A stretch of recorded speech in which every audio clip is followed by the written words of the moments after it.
Boa noite, minhas caras, boa noite, meus caros. Vamos então continuar, né, nossa disciplina de lógica. E eu vou retomar aqui, né, um tema que eu comecei na aula passada. Eu acabei gravando, né, a gente não se encontrou online, mas eu acabei gravando menos do que eu gostaria, né, menos do que precisava. Então hoje eu vou continuar e para poupar tempo, para que eu não fique me perdendo nas minhas várias divagações e digressões. Eu vou apresentar um PowerPointzinho para vocês. Não sei se a gente vai conseguir passar por ele todo hoje, talvez não, provavelmente não. Acabo nunca conseguindo fazer isso, né? Mas vamos começar e depois também disponibilizo isso aí lá no Moodle para vocês, o material que eu estou usando. Além disso, vou dar algumas recomendações e assim por diante, de leitura e coisas assim, tá? Então, na nossa... Opa, não. Deixa eu projetar aqui, só um segundo, gente.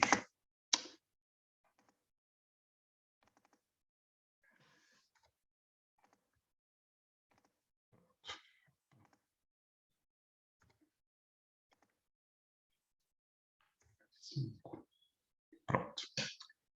Eu vou continuar a desenvolver aquele tema que sobre o qual eu comecei a falar um pouco com vocês na aula passada, mas que, se vocês prestaram atenção, obviamente já apareceu de várias formas, de vários modos diferentes ao longo das nossas aulas, né?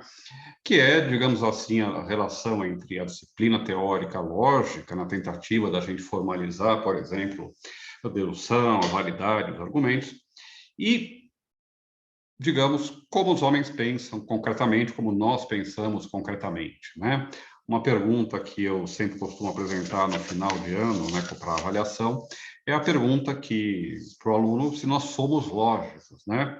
E, obviamente, a resposta não é simplesmente um sim ou não, né?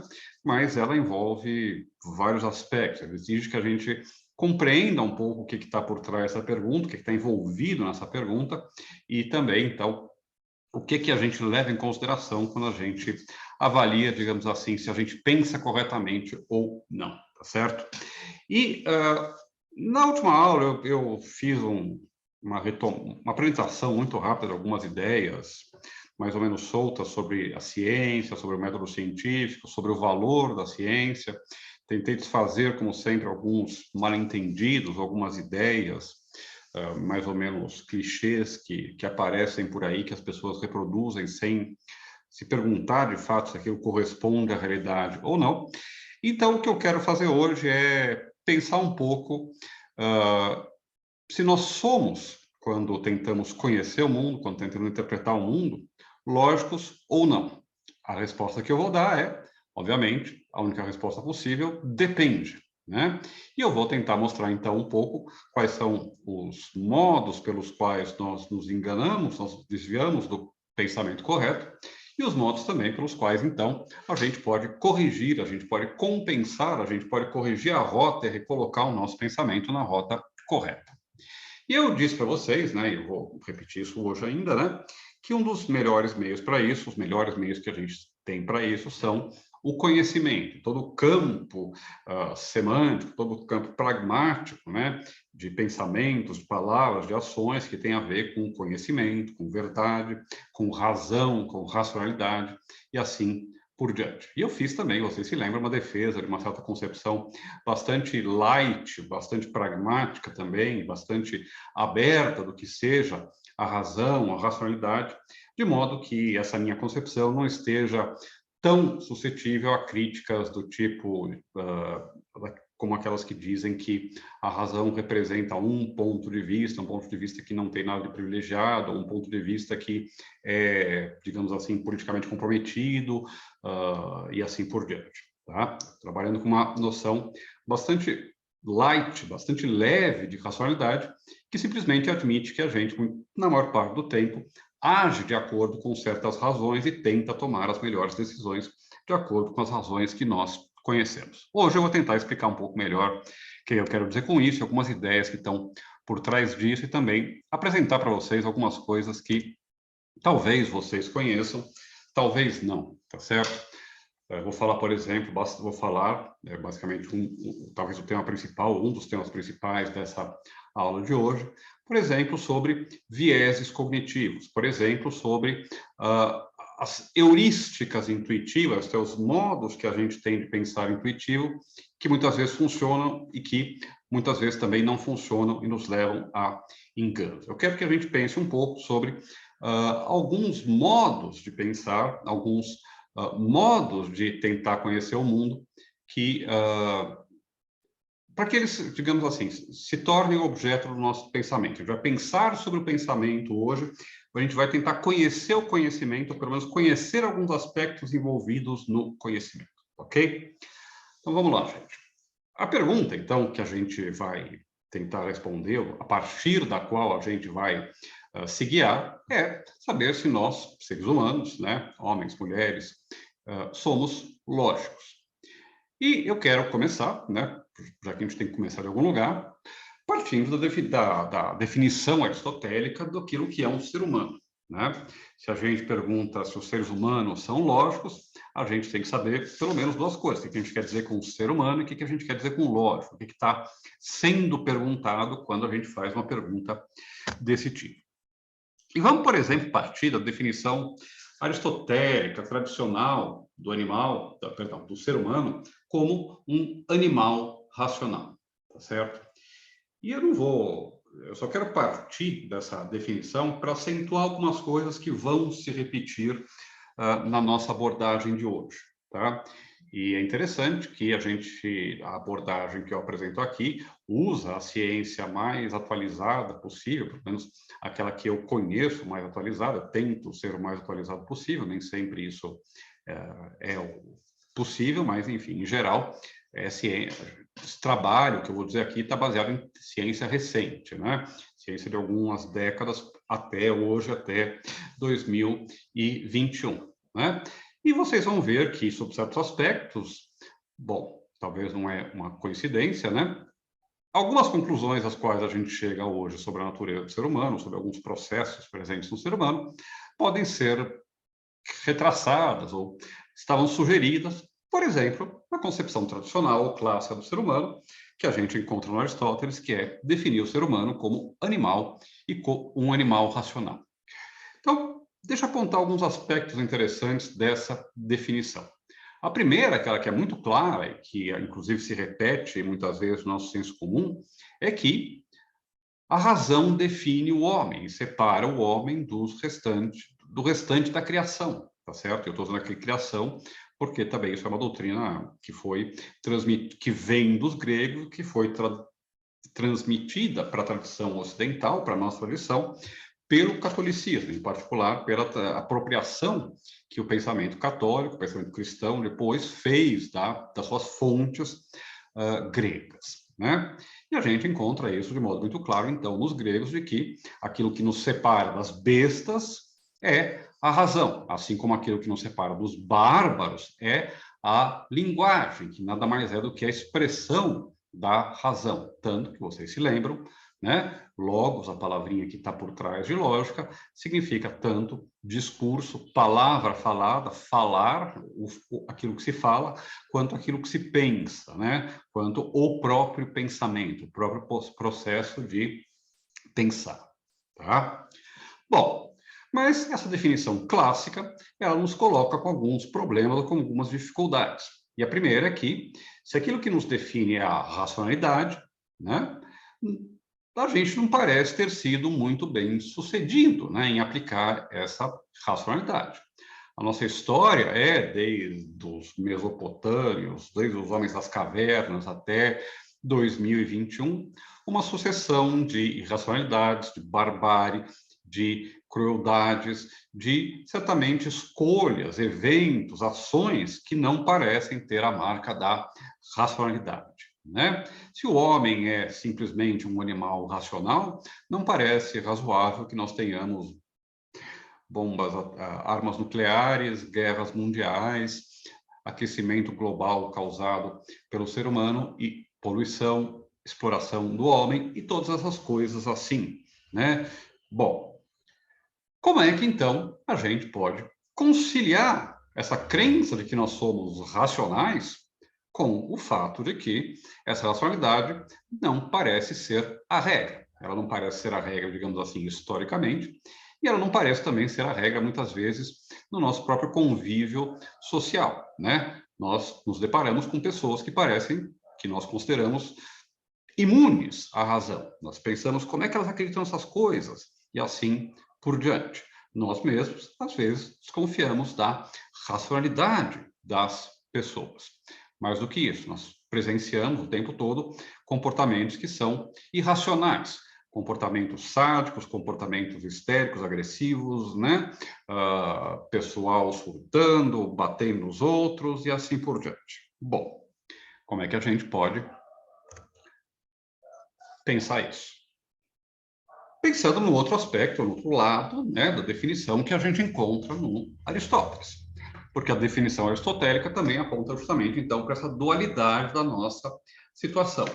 Se nós somos seres racionais, se nós somos seres que temos em nós a razão que nos aproxima de Deus, nós somos também animais. E nós temos, Aristóteles iria dizer, uma alma vegetativa e também uma alma apetitiva, que é comum com as plantas, a alma vegetativa, e depois a alma apetitiva, que é compartilhada também com os animais. A gente tem uma terceira alma que é especial nossa, né, que é a alma racional, que é aquela que nos torna humanos, tá? Bom, hoje a gente não fala mais em termos de almas racionais, vegetativas, né? Mas a gente reconhece que nós temos um componente biológico, nós somos animais, seres biológicos, em particular, já que essa é a regra que determina o processo de evolução dos seres vivos, dos seres biológicos, né? Nós mesmos somos resultado da evolução por seleção natural, assim como todas as outras plantas, micróbios, mamíferos ou qualquer outro animal, outro ser vivo, né? É resultado de um processo de evolução por seleção natural, né?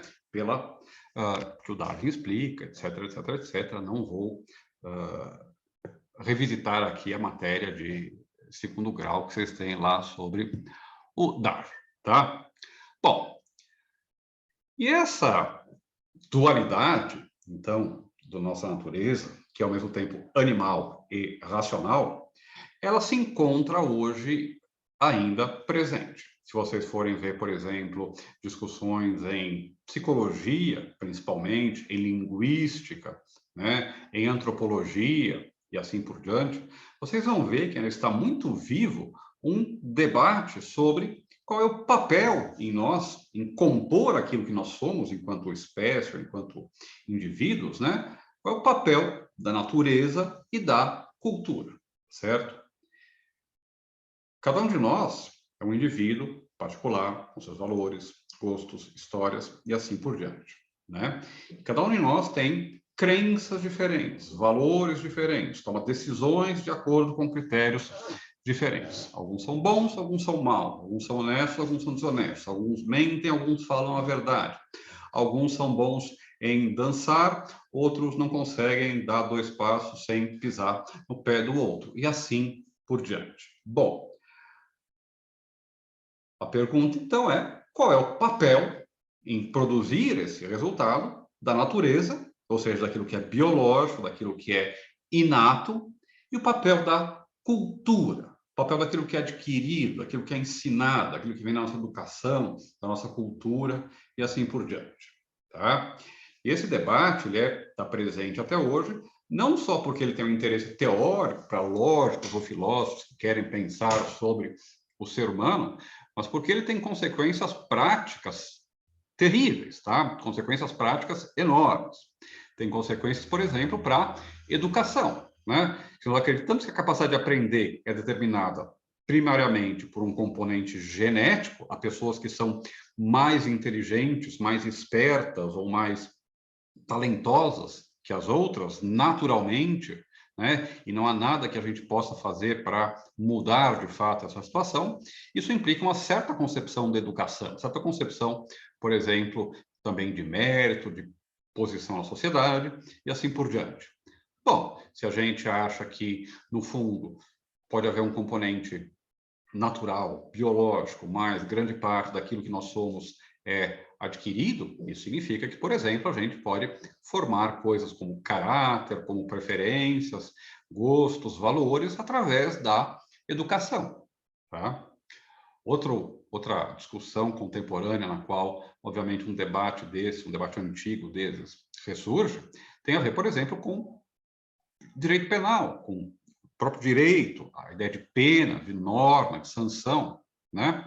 As pessoas são más e cometem crimes por quê? Por uma influência biológica, que, por exemplo, determina que certas pessoas tenham tendências, né, à agressividade, à violência, ao engano e assim por diante, ou a gente pode acreditar a tendência, por exemplo, a praticar crimes, a elementos que têm a ver com o ambiente, a sociedade na qual o sujeito cresce, o tipo de relações econômicas, familiares e assim por diante que ele tem. Bom, essa discussão está até hoje presente, tá certo? E ela escapa, ela vai muito além do domínio do mero interesse teórico, digamos assim, dentro da filosofia.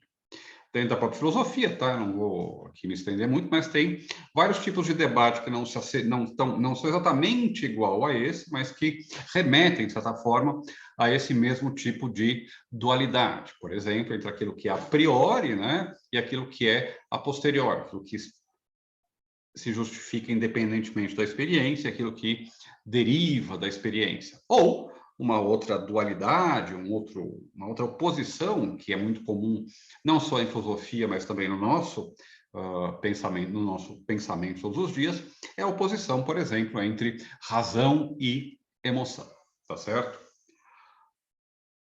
Agora, opa, deixa eu ver uma coisa aqui, será que não pulei? Não pulei. Tudo bem, gente?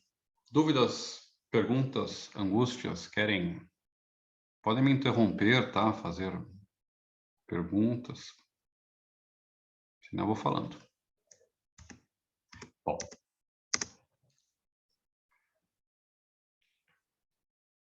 Agora, dependendo de como a gente aborda essa questão, dependendo do campo que se adote, tá?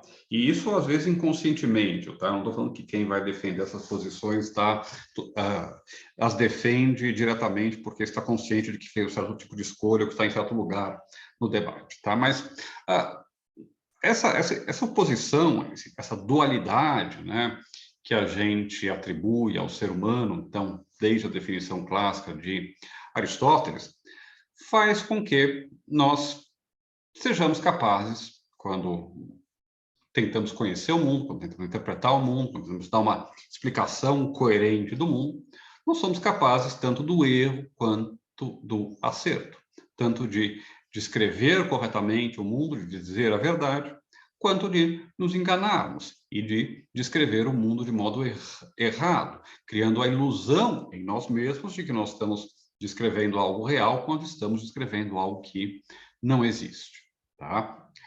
As teses que representam os modos extremos, né, as posições extremas nessa oposição, são essas duas que estão aí, tá?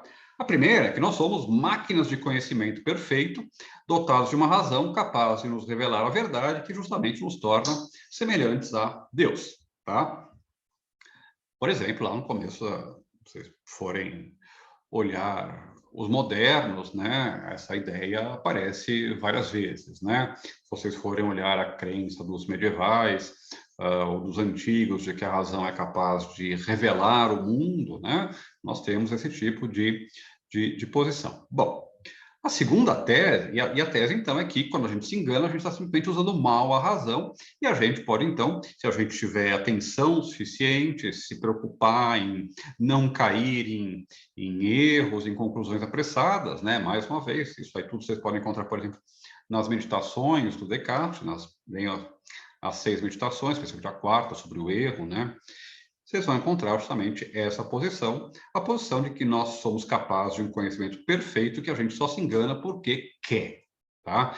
É literalmente porque quer, porque a nossa vontade se sobrepõe à nossa razão. Tá tudo isso lá no Descartes. Se quiserem, tem minhas aulinhas do ano passado e também desse ano, que eu já comecei a ler o Descartes, no YouTube podem lá olhar o que o Descartes diz sobre conhecimento e assim por diante. A segunda tese, a tese oposta, digamos assim, a tese cientificista, materialista, ou como vocês querem chamar, tá?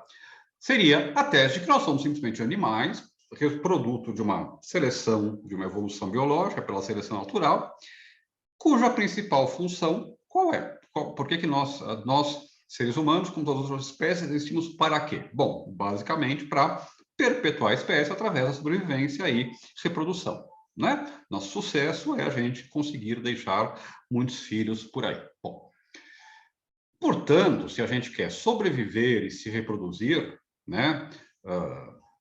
Caçar, comer, dormir, namorar e ter filhos, né? Aquilo que é mais importante para o ser humano não é o conhecimento.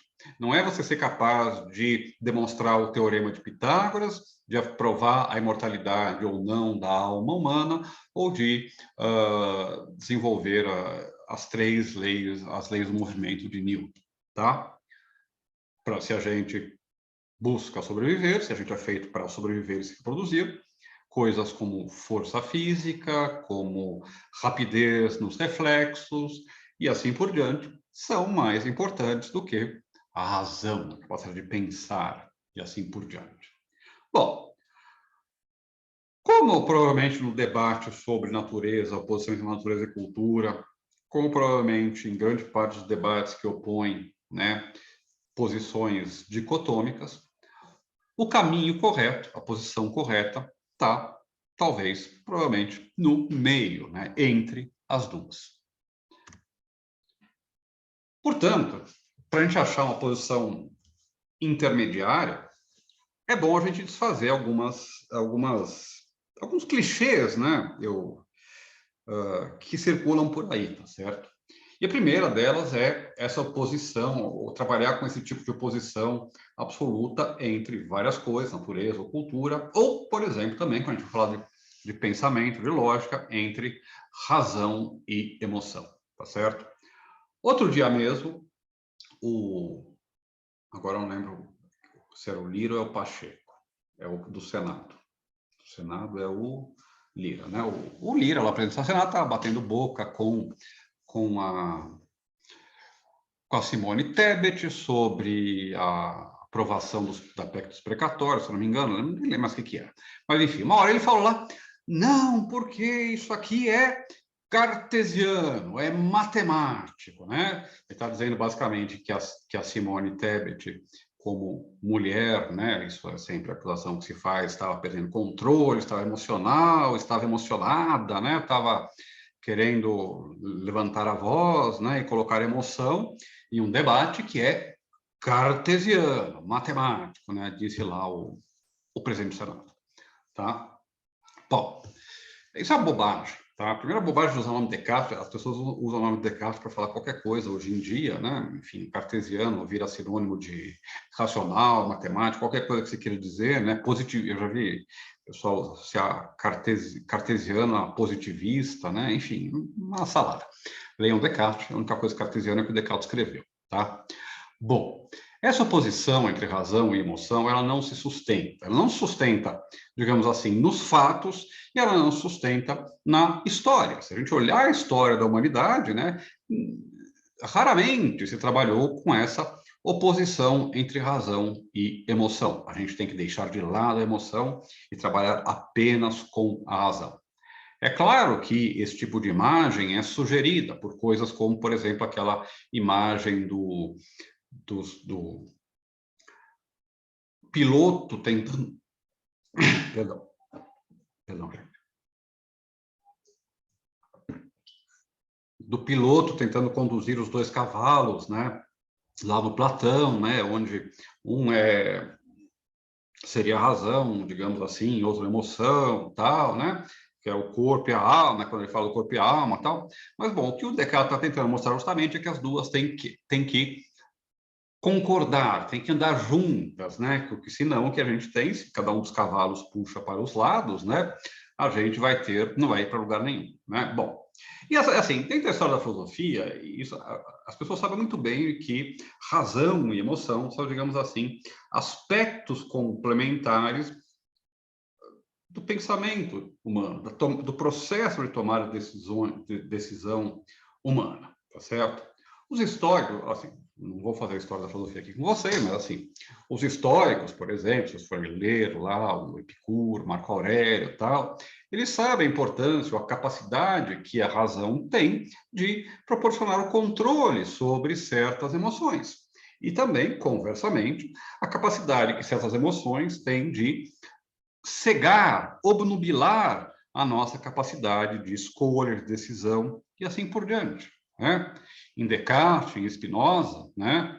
Coitado de Descartes, os caras têm centenas de páginas tentando explicar, bom, como é que funcionam os afetos, as paixões, as emoções, né? Tem uma parte inteira da ética do Spinoza que é sobre os afetos, as afecções, né? Tem um tratado das paixões que o Descartes escreve, né? O erro de Descartes de separar razão e emoção não é um erro do Descartes, né? É um título de um livro que ficou famoso alguns anos atrás, né? O Hume tem uma posição, uma passagem famosa no Tratado da Natureza Humana, em que ele fala que a razão é e deve ser escrava das paixões. Isso não significa de que a gente deve ser submetido às paixões, mas que a gente deve usar a nossa capacidade racional para direcionar as nossas escolhas para alcançar certos fins que, obviamente, concordam com os nossos afetos. Né?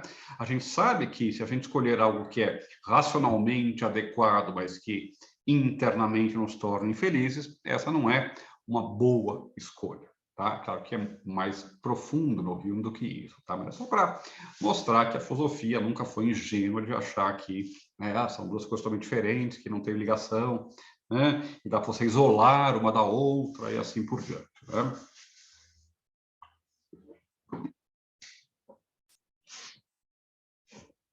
Bom, e assim, eu não vou entrar aqui em muitos detalhes, mas, por exemplo, o modo como essa oposição é tratada ou é abordada hoje, ela é representada pela posição de vários psicólogos sociais, de vários economistas comportamentais, né? Como, por exemplo, e é o principal nome, né, o mais famoso, pelo menos hoje em dia, pelo Daniel Kahneman, tá? Que não é o Kahneman, zagueiro argentino do Grêmio, até se escreve diferente, né? O Kahneman do Grêmio é com 2 N's, esse Kahneman é com um Hzinho lá, né? E ele publicou um livro, o Daniel Kahneman ganhou o chamado Prêmio Nobel de Economia, que não é um prêmio Nobel, tá certo? Mas é uma medalha lá, um prêmio da academia, de uma academia da Suécia lá. Deixa eu só tirar o carro daqui. Sai.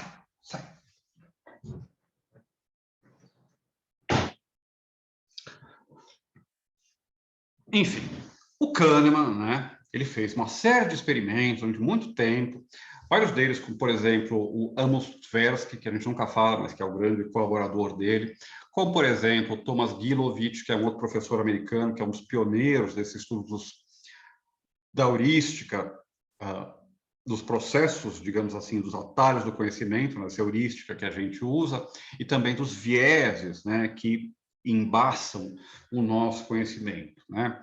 Esses nomes são importantes. Tversky, o Kahneman, o Gilovich, tem um outro que agora o nome me escapa, que Georges Lakoff é outro que trabalha esse tipo de investigação, Jonathan Haidt, enfim, tem uma série de pensadores de várias áreas diferentes, né? A maior parte deles não é filosofia, embora a filosofia experimental, principalmente também trabalhista, por exemplo, Joshua Green, tá? Existe, então, todo um campo de estudos, né, que visam investigar como é que a gente, de fato, pensa, como é que a gente toma decisões, como é que a gente chega a certas conclusões, né?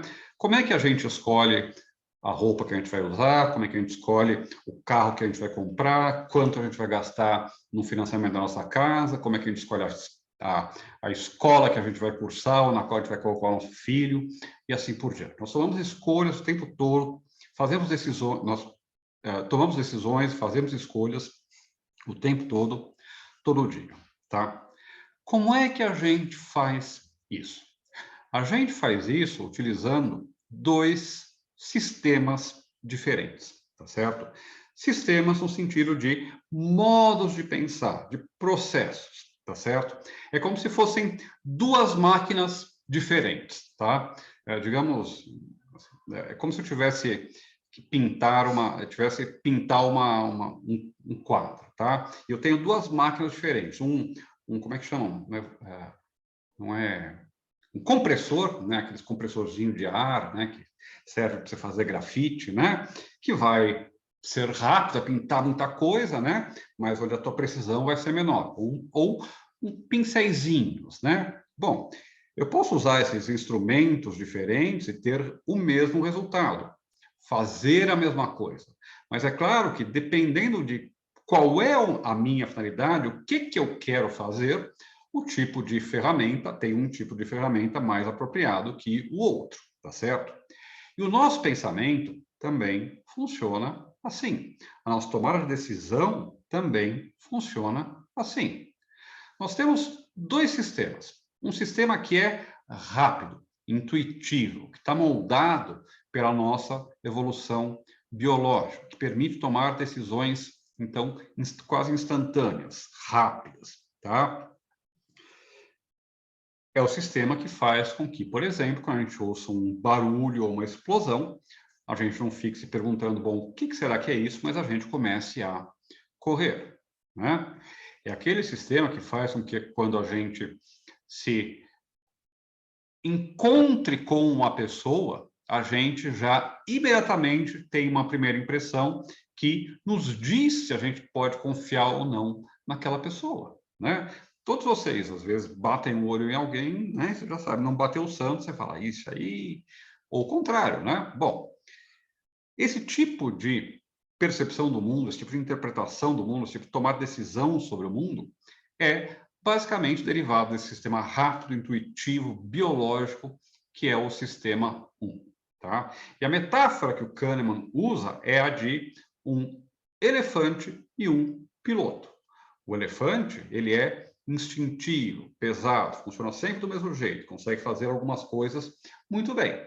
E o piloto, para controlar o elefante, precisa, é 1%, digamos assim, daquele elefante enorme que está embaixo dele. E quando ele quer controlar o elefante, ele precisa de muito esforço. E o que é sistema 2, então? É o sistema de tomar decisão racional, o sistema de escolha racional, o sistema de deliberação racional. E a gente, quando está diante de um dilema, pegar e fazer uma lista de prós e contras. Quando a gente quer tomar uma decisão sobre o nosso carro, a nossa escola, o nosso futuro, a nossa viagem, né? Fazer uma tabela de Excel, ou sei lá o quê, ou colocar na ponta do lápis, fazer cálculo e ver o que é melhor, né? É você, quando está pensando se vai mudar, aceitar o emprego ou não, começar a avaliar, enfim, as razões que podem que vão ser positivas, aquelas que vão ser negativas, e assim por diante. O processo está envolvido, por exemplo, na descrição do mundo, através de métodos quantitativos, através da ciência, através da reflexão filosófica, que faz com que a gente possa parar e pensar, bom, quais são os melhores métodos, os melhores dados que eu tenho para resolver esse problema, resolver essa situação, tá? A ilustração mais simples, para vocês entenderem isso, é um exemplo que já devo ter usado em algum momento, em alguma aula, mas é o exemplo do sujeito que está andando lá na savana africana há 100 mil anos atrás, tá certo? Nós nascemos enquanto espécie Homo lá na África, né? No Quênia, Tanzânia, lá no meio do coração da África, né? Os primeiros hominídeos se desenvolveram por lá. Bom, lá as savanas, né? Os animais selvagens, os tigres, toda aquela coisa que a gente vê no Discovery dos bichos lá, né? National Geographic. Bom, o hominídeo que está lá sozinho, longe da sua tribo, andando no meio da savana, né? Vendo aquela grama alta, onde nada se percebe, e de repente houve um barulho, né? De algo rastejando, sente, né? As folhas se agitando, né? Ele pode fazer duas coisas. Ele pode pensar, olha, deve ser um tigre, eu vou dar no pé, ou um leão, uma leoa, né? Ou qualquer outro predador.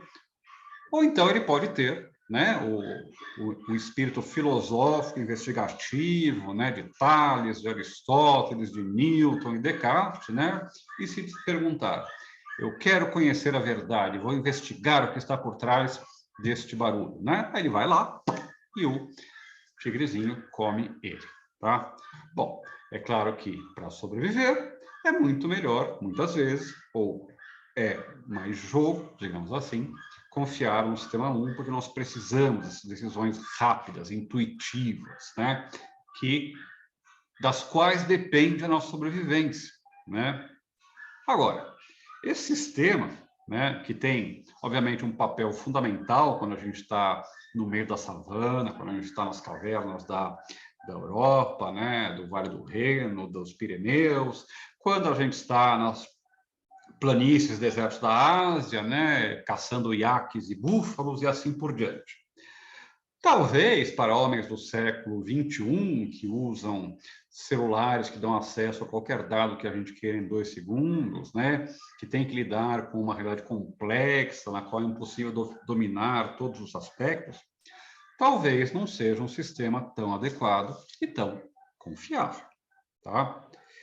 E aqui aparece uma palavra que eu acho importante eu gastar um minutinho explicando, que é a palavra heurística, tá?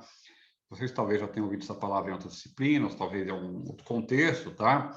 Mas heurística, tá? Aqui é um método de descoberta, um método para produzir conhecimento. Ou, se vocês quiserem, um método de criar atalhos no nosso processo de aprender e interpretar o mundo, tá certo?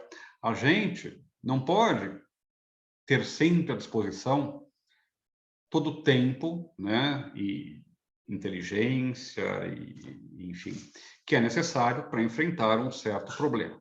Para a gente pensar em certas coisas, a gente tem que tomar atalhos, né? Se, por exemplo, vocês vão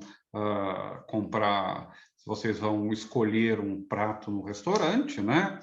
Vocês não vão começar a fazer, né, uma análise das calorias e de se cada componente presente no prato é bom ou ruim para a saúde e assim por diante, né? Vocês já têm uma ideia na cabeça de vocês de coisas que vocês gostam ou não gostam, e depois de um certo tempo tomam a decisão de que prato vocês querem, né?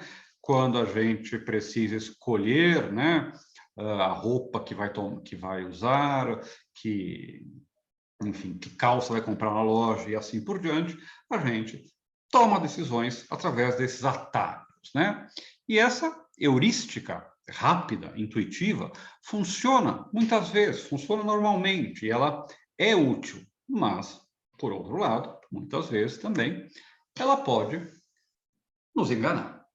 Quando a gente está funcionando em modo rápido, nesse sistema 1 do nosso amigo Kahneman, a gente está muito mais sujeito, e aqui um pouco que eu vou começar a falar, né, a ilusões, a enganos, a falácias e a vieses, tá? Vieses é o plural de viés. Viés é um desvio, tá certo? Então, um viés é uma tendência que a gente tem, por assim dizer, de se afastar da rota, né? De, ao invés de ir reto, ir enviesadamente. E é quando a gente começa a se desviar um pouquinho, né, do caminho, vocês sabem, a gente pode acabar bem longe, né, do nosso destino inicial. Então, o que são esses viés cognitivos? São modos de pensar e interpretar a realidade que permitem com que façamos julgamentos em menor tempo e com menor esforço.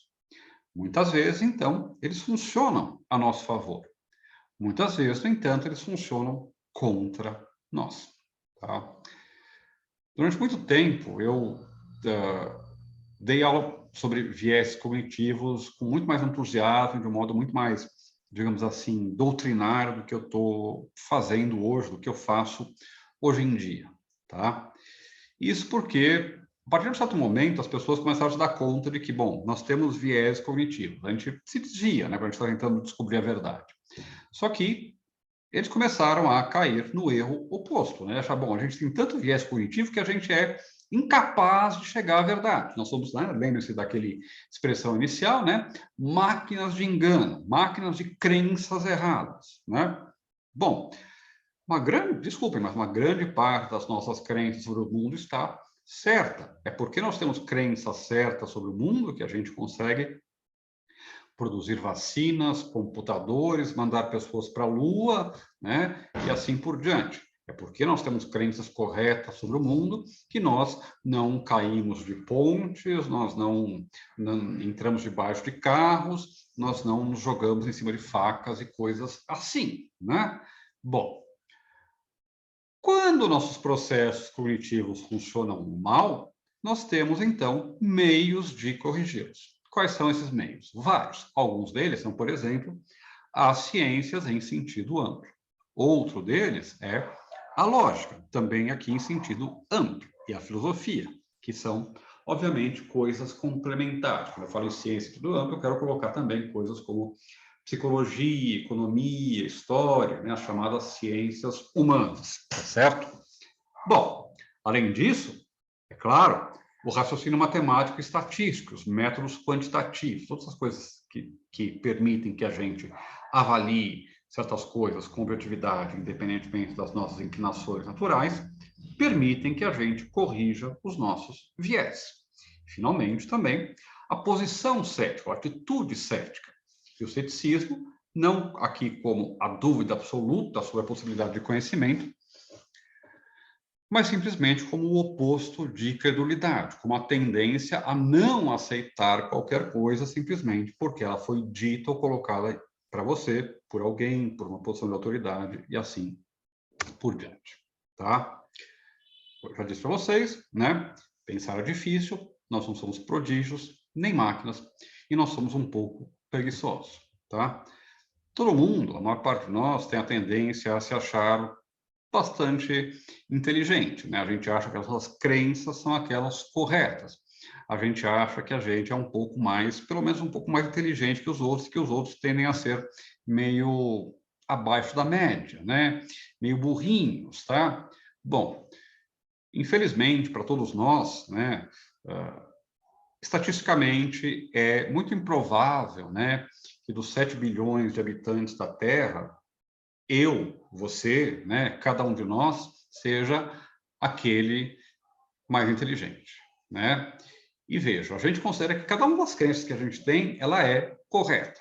Mas a probabilidade que você tenha todas as crenças corretas e, portanto, os outros 7 bilhões de pessoas do mundo tenham crenças equivocadas, né?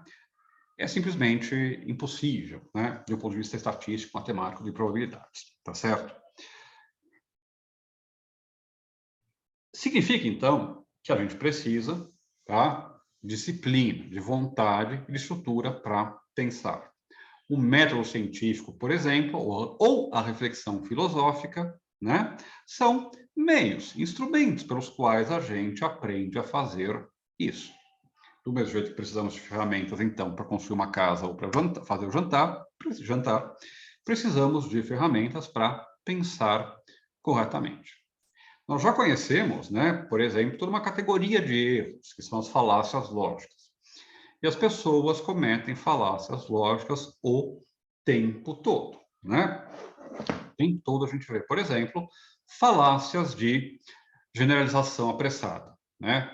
Ah, eu conheço um flamenguista, eu conheço outro flamenguista, eu conheço 15 flamenguistas, e todos os flamenguistas são chatos pra caramba, né? Logo, todo flamenguista é chato, tá?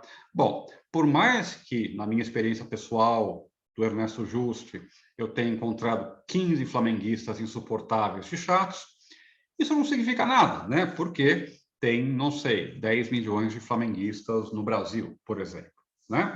E a gente, o tempo todo, né, tira conclusões, faz generalizações apressadas, né? Eles são assim, aqueles são assados, todos os tal são assim, todas aquelas são assado, e assim por diante, né? Nós trabalhamos o tempo todo com falsas dicotomias, né?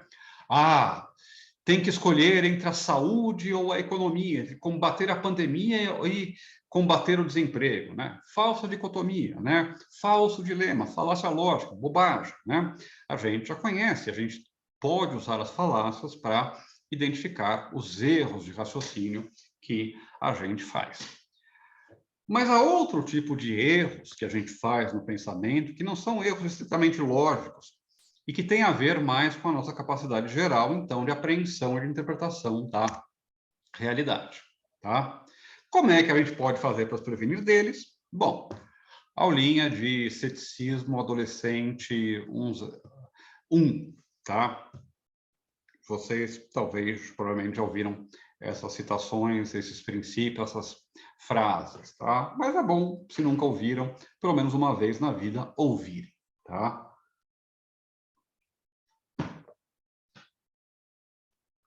E o primeiro, então, é o chamado princípio de Feynman. Richard Feynman, era um físico, um dos grandes físicos do século XX, né? Foi ganhador do Prêmio Nobel, trabalhava com elektrodinâmica. Eu acho que a área dele era elektrodinâmica quântica, né? Enfim, ele fez várias contribuições, ganhou Nobel, tal. Foi professor, deu aula no Brasil, inclusive, fala muito mal dos brasileiros, dos alunos brasileiros. Se quiserem ler, tem lá o livro. Ele escreveu alguns livros populares, entre os quais um livro de memória que se chama O Senhor Está Brincando, o Sr. Feynman, né? Onde aparece o famoso princípio de Feynman. Se vocês procurarem na internet, tem até memezinho, né, com essas coisas. O primeiro princípio é que você não deve enganar a si mesmo, e você é a pessoa, não o pessoal, tá? A pessoa mais fácil de enganar. E o que quer dizer isso? Quer dizer que, como a gente está propenso a tomar decisões baseado, por exemplo, no nosso sistema 1, como, por exemplo, a gente tem em nós heurísticas programadas que visam poupar tempo, mas que podem nos levar a conclusões errôneas, muitas vezes nós nos enganamos a nós mesmos, voluntariamente ou não, mas nós nos enganamos, tá? É um tema que, por exemplo, às vezes vocês vão ver chamado de auto-engano, tá? Embora seja uma reflexão diferente, mas enfim, tá aí. E depois a gente vai ver se vai aparecer quando a gente fala dos vieses cognitivos. Outra máxima, que é a máxima de Hume, diz que nós só devemos acreditar em algo na medida em que existem evidências para isso, e exatamente nessa medida, tá? A gente vai ler o Hume. Eu disse para vocês na nossa última aulinha, que a gente não teve, mas é aquele vídeo que eu deixei na conversa que eu tive antes, né? Que a gente vai ler o textinho do Hume, um textinho do Hume mais para frente, né? Por quê? O que tem importante aí? Quais ideias são importantes? Primeiro, uma ideia importantíssima, tá? É a ideia de proporção, de probabilidade, de conhecimento como sendo não uma questão de branco ou preto, sim ou não, 0 ou 1, mas uma questão de graus, né? Graus de certeza, graus de evidência, graus de probabilidade, né? Será que a Unicentro está em Guarapuava? Minha certeza é enorme quanto a isso. Será que será que o Palmeiras será campeão da Libertadores também o ano que vem, né, em 2022? Minha certeza quanto a isso é grande, mas é menor do que Guarapuava que a Unicentro esteja em Guarapuava, né? Será que eu vou ganhar a loteria ano que vem? Bom, a gente tem crenças diferentes a respeito de coisas diferentes, né? Nem sempre a gente acha que as coisas são isto ou aquilo. Será que aquele cara que está sendo acusado e que a gente está acompanhando o julgamento é culpado ou é inocente? Não sei, às vezes eu acho que ele é culpado porque tem isso, isso e isso. Às vezes eu acho que é inocente porque é isso, isso e isso. Embora eu não tenha certeza de que ele é culpado, eu acho que ele é culpado. A gente tem graus de certeza, graus de evidência. A gente deve reconhecer isso, tá? Isso aqui é uma paráfrase da máxima de Hume. A máxima de Hume diz em inglês, tá? The wise man proportions belief to evidence. Né? O homem sábio ajusta, proporciona, né? Torna equivalente a sua crença às evidências que dispõe para isso. Tem coisas nas quais a gente tem inúmeras razões para acreditar. Tem outras coisas nas quais a gente tem poucas razões para acreditar. Outras duas citações de conhecidos cavaleiros do ceticismo no século XX, podem encontrar vários livros, vídeos no YouTube desses caras, vale a pena, tá? Carl Sagan, né? que diz que afirmações extraordinárias exigem provas extraordinárias, é uma, digamos, consequência ou correlato, né, da máxima de Hume. Se você afirma uma coisa que vai contra a maior parte das nossas crenças prévias, uma coisa que foge, digamos assim, à ordem conhecida do mundo, né? A tua afirmação para isso, a tua prova para isso tem que ter a mesma medida de certeza, de força, né, de gigantismo do que a afirmação que você está fazendo. Se você afirma, por exemplo, que um homem ressuscitou dos mortos, né, é bom você ter boas provas para isso. Se você afirma que você é um alienígena que veio de Vogon, né, é bom ter, ou que você conversou com algum alienígena que veio de Vogon, é bom você ter provas fortes para isso. Por quê? Porque senão, última citaçãozinha dos nossos cavaleiros do ceticismo, né? Aquilo em que podemos acreditar sem provas também pode ser descartado sem provas. O que significa isso? Se alguém me disse alguma coisa é verdade, simplesmente porque ele sabe, ou porque ele acredita, ou porque ele sente que é verdade, né? Eu também posso sentir que isso é falso e não preciso de nenhum argumento, de nenhuma razão para descartar. Aquilo que as pessoas acreditam sem prova também pode ser descartado, rejeitado por mim, sem prova, sem razão nenhuma. Eu acho que porque eu acho, então eu acho que não, porque eu acho, tá? Bom, todas essas coisas talvez pareçam óbvias, tá? Mas eu sempre repito, né? O óbvio precisa ser apontado ou dito pelo menos uma vez, tá? Bom, gente, tudo bem? Dúvidas, perguntas, angústias, observações?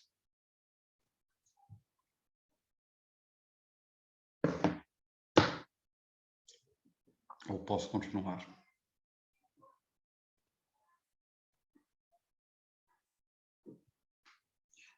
Bom, deixa eu dizer mais umas coisinhas então.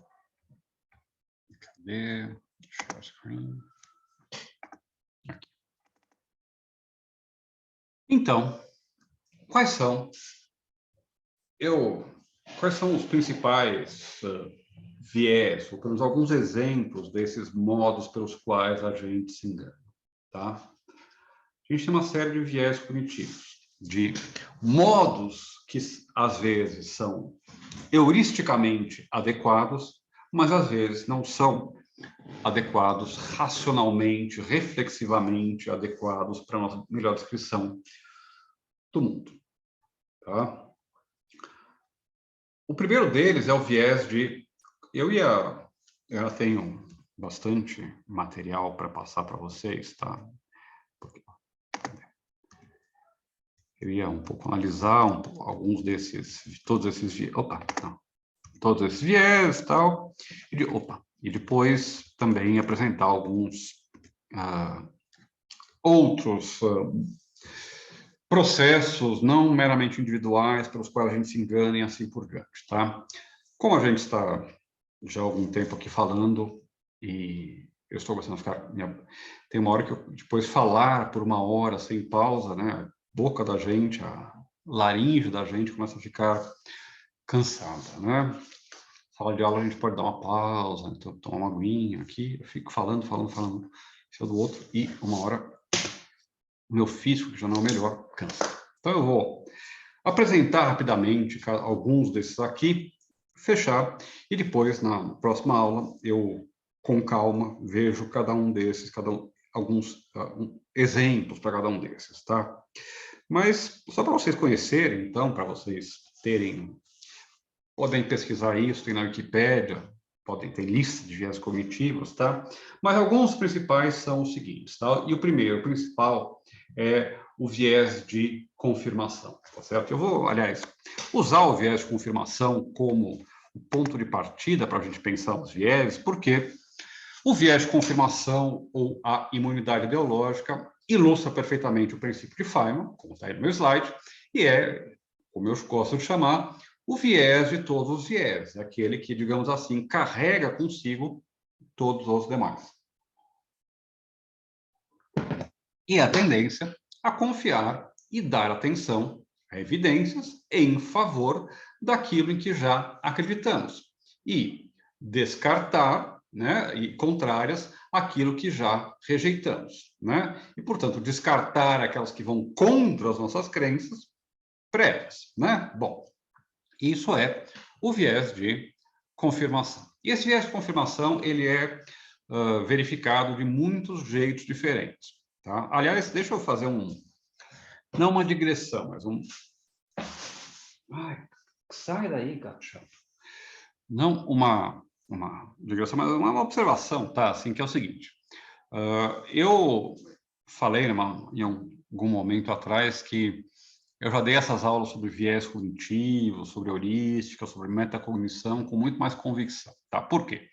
Porque muitos desses efeitos, ou muitos desses vieses, começam a ser contestados de um certo ponto, do ponto de vista experimental. Alguns, né, não são reprodutíveis, alguns não foram corretamente medidos, tá? Mas outros sim, tá? Por exemplo, um dos mais famosos viés cognitivos, ou esses modos de se enganar que está por aí na mídia todos os dias, é o famoso efeito Dunning-Kruger, né?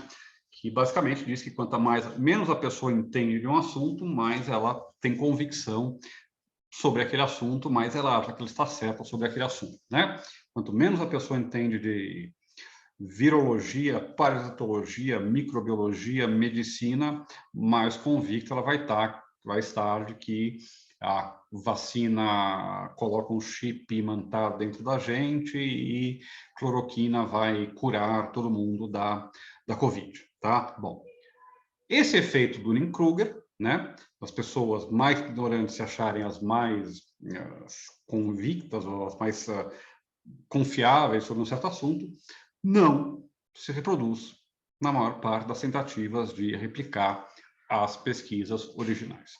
Mas o viés de confirmação, ele é confirmado, né, em vários experimentos diferentes. Um dos mais famosos, por exemplo, é esse da Bonnie Sherman e da Ziva Kund, que é de 1989, em que elas basicamente pegavam pessoas que tinham crenças muito diferentes, tá?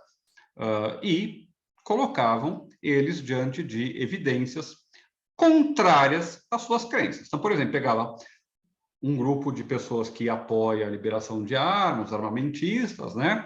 O pessoal contra a liberação de armas, a favor do desarmamento e assim por diante, né?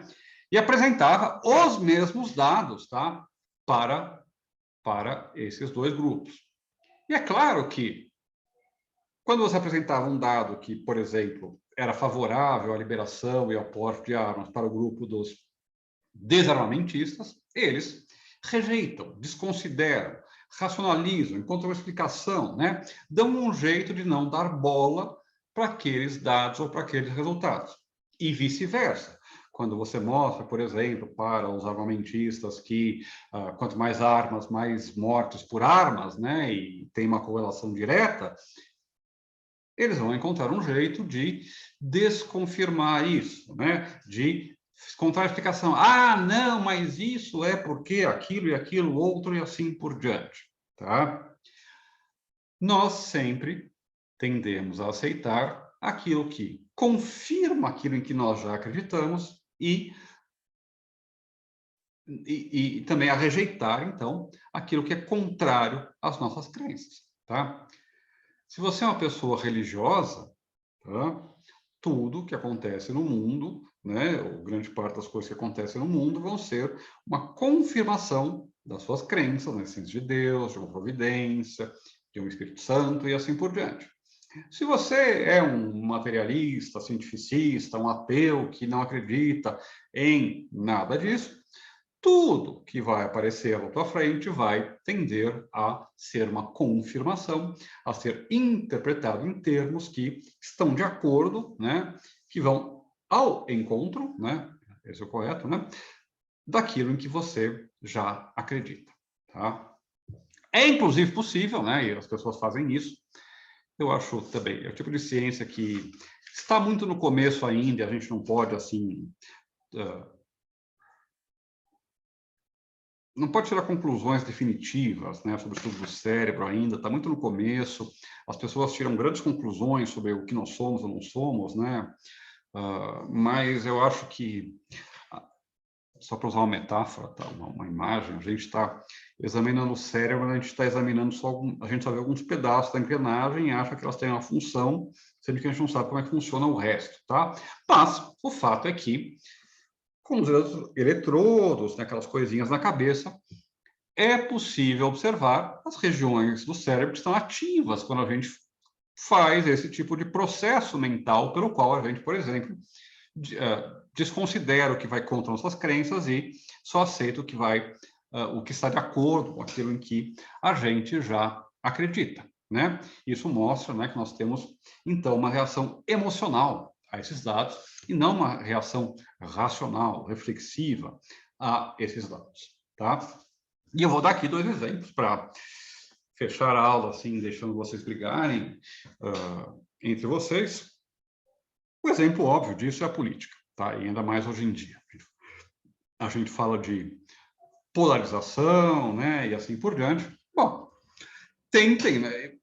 Por que a nossa discussão política não avança? Por que as pessoas se xingam todo dia no Facebook, no YouTube, eu não sei onde, né? Por que, enfim, todo mundo acha que o outro é um maluco e assim por diante? Bom, porque a política é, hoje em dia, um dos melhores exemplos de processo de viés de confirmação, de processo do processo de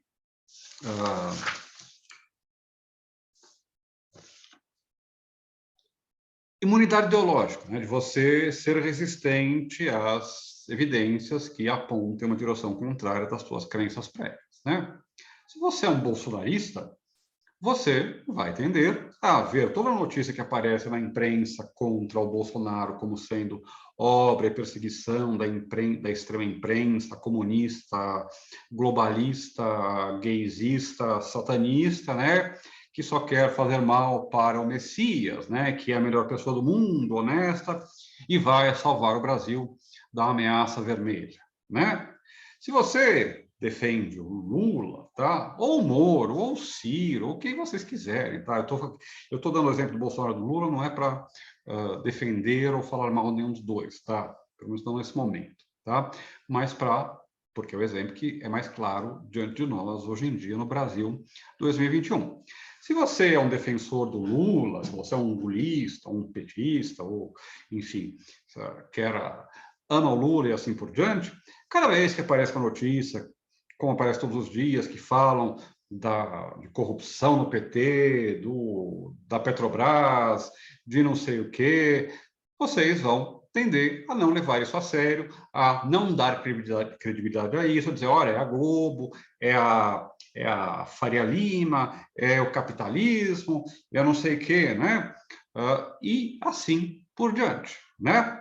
Quando a gente defende um político, a gente é muito mais, naturalmente, está muito mais propenso a aceitar as notícias boas e a desconfiar daquelas que são ruins, né? A interpretar positivamente o que ele faz e a interpretar negativamente o que o adversário faz, né?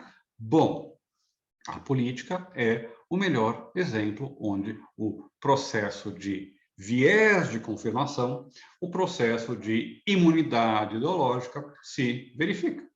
Ou ainda, no debate entre os defensores da cloroquina, o tratamento precoce, ou como vocês queiram chamar, e os defensores da vacina, tá?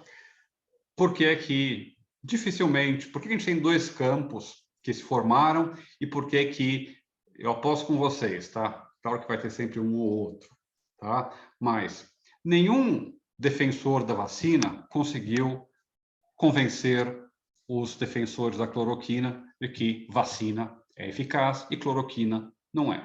Assim como nenhum defensor da cloroquina conseguiu convencer os defensores da vacina de que a cloroquina salva da Covid, enquanto as vacinas só servem para colocar chips chineses em nós. Por quê? Porque os 2 lados já estão dispostos apenas a aceitar evidências, provas, notícias, dados que confirmem a sua posição prévia e a rejeitar aqueles que vão contra a sua crença prévia. Como é que a gente corrige isso? A gente corrige isso, por exemplo, através da ciência. A análise que a gente pode fazer através do método científico, através de métodos quantitativos, através de experimentos, através de testes clínicos, duplos cegos, controlados, randômicos e assim por diante, né? Corrige as impressões subjetivas que um grupo ou outro podem ter, né? Bom, a gente corrige nossas crenças sobre o governo Bolsonaro, ou o governo Lula, ou não sei o quê, através da busca de dados, através da busca de fatos que sejam capazes, né, de sustentar uma ou outra posição e assim por diante, né? E isso se faz como? Isso se faz pelo processo no qual a gente tenta conscientemente se afastar dos nossos vieses, deixar em segundo plano os nossos vieses, deixar em segundo plano o sistema 1, o sistema intuitivo, rápido, e se concentrar naquilo que a gente é capaz de justificar racionalmente, deliberadamente, com calma, com paciência, né? Às vezes eu digo que fazer filosofia é pensar em câmera lenta, né? É ter paciência de pensar nas coisas, parar para pensar nas coisas, né? É um pouco justamente essa ideia da gente colocar em ação o sistema 2, que faz com que a gente possa parar e pensar e apreciar racionalmente, reflexivamente, com calma, sem essa inclinação que nós temos naturalmente para um lado ou para o outro, né? A realidade que nos cerca, tá? Bom, quando a gente conhece os nossos vieses cognitivos, então, além do viés de confirmação, nós temos o viés retrospectivo, que faz com que a gente sempre explique o que aconteceu no passado através do nosso conhecimento presente, né? Abel foi um gênio em mandar o Borja para o Grêmio e manter o Daverson no Palmeiras, porque o Daverson fez o gol da Libertadores. Bom, agora sim, eu acho ele um gênio, tá? Mas na hora, quando ele mandou o Borja para o Grêmio e o Daverson para ficar, era maluco, né? Viés de racionalização, de autojustificação. A gente sempre encontra uma boa razão para toda e qualquer decisão idiota, estúpida e errada que a gente toma na vida, né? Você larga o cara ou a menina que é, obviamente, o amor da tua vida para ficar com aquele vagabundo lá, né? Aquele cafajeste que não vale nada, mas você encontra uma justificativa. Ah, não, porque não sei o quê, né? Você larga a faculdade, depois se arrepende, né, de ter largado a faculdade, não está formado, né? Já podia estar com um diploma na mão, mas fala, não, mas então vale a pena, porque, bom, viés de racionalização, viés de autojustificação, viés de atribuição. A gente sempre acha que os outros tomam decisões baseadas em paixões, sentimentos, emoções, interesses, enquanto a gente é super racional, a gente pensa nas coisas e assim por diante. Bom, semana que vem eu pego daqui, eu exploro mais então alguns desses vieses e também exploro alguns erros sociais da heurística que a gente tem, da metacognição que a gente tem do mundo. Ok, gente? Dúvidas? Perguntas? Angústias?